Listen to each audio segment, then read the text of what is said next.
இப்போ வந்து ஒருத்தர் வந்தார், வந்துட்டு அண்ணா சாப்பிட்டு ரொம்ப நாள் ஆச்சுன்னா, வயசானவர் தான், ஒரு 45-50 வயசு கிட்ட இருக்கும். கண்ணெல்லாம் செவந்து கிடந்தது. ட்ரிங்க்ஸ் அடிச்ச மாதிரி தான் இருந்துச்சு எனக்கு பார்த்ததையும். ஆனால் சாப்பிட்டு ரொம்ப நாள் ஆச்சுங்கன்னா, ரொம்ப பசிக்குது, 2 நாள் ஆச்சு சாப்பிட்டு பசிக்குது, 10 ரூபா இருந்தால் கொடுங்க, 10 ரூபா இருந்தால் கொடுங்க அப்படின்னாரு. எனக்கு காசு கூட வேண்டாம், கடைசிக்கு 2 இட்லியாவது வாங்கி கொடுங்க, நான் சாப்பிட்டுக்கிறேன் அப்படின்னு கேட்டார். சரி சாப்பிட தான் கேட்குறா, நீங்கள் கடை எதுவும் இல்லை பக்கத்தில், கடை எதுவும் இல்லைங்கண்ணா, அந்த பக்கம் தான் கடை இருக்கும் அப்படின்னேன். இல்லை பரவாயில்ல, 10 ரூபா இருந்தால் கொடுங்க, நான் இட்லி வாங்கி சாப்பிட்டுக்கிறேன் அப்படின்னாரு. சரின்னு கொடுத்தேன், காசு கொடுத்தேன். வாங்கிட்டு என்ன பண்ணாருன்னு பார்த்தீங்கன்னா, முன்னாடி ஒரு 3 கடை தான், 3 கடை தள்ளி நேராக போனார். போயிட்டு உட்காந்தாரு கீழே, கடைக்கு முன்னாடி உட்காந்துட்டு பாக்கெட்லேருந்து பீடி எடுத்து பற்ற வச்சு ஊற்றிக்கிட்டு இருக்காரு. ஏன் அந்த பீடி வாங்குற காசுக்கு முன்னாடி இட்லி வாங்கி தின்றுருக்க வேண்டியது தானே?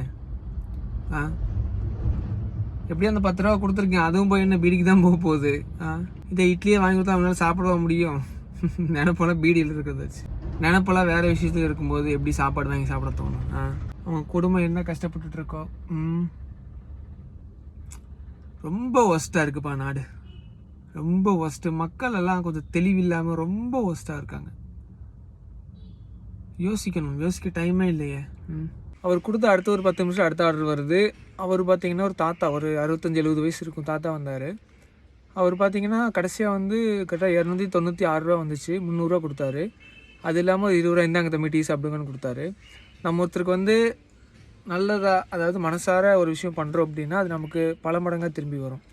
பணமாக இருக்கட்டும், எதுவாக இருக்கட்டும், நம்ம ஒருத்தருக்கு கெட்டது பண்ணோம் அப்படின்னா நமக்கு அது பல மடங்காக கெட்டதாக தான் வரும். ஸோ அது மாதிரி நீங்களும் முடிஞ்ச வரைக்கும் நல்லது பண்ணுங்கள். ஸோ முடிஞ்ச வரைக்கும் நீங்கள் ஒரு நல்லது பண்ணி பாருங்கள், ஓகேவா?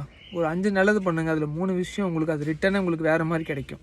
ட்ரை பண்ணி பாருங்கள், நல்லாயிருக்கும். நல்லாயிருக்கும்.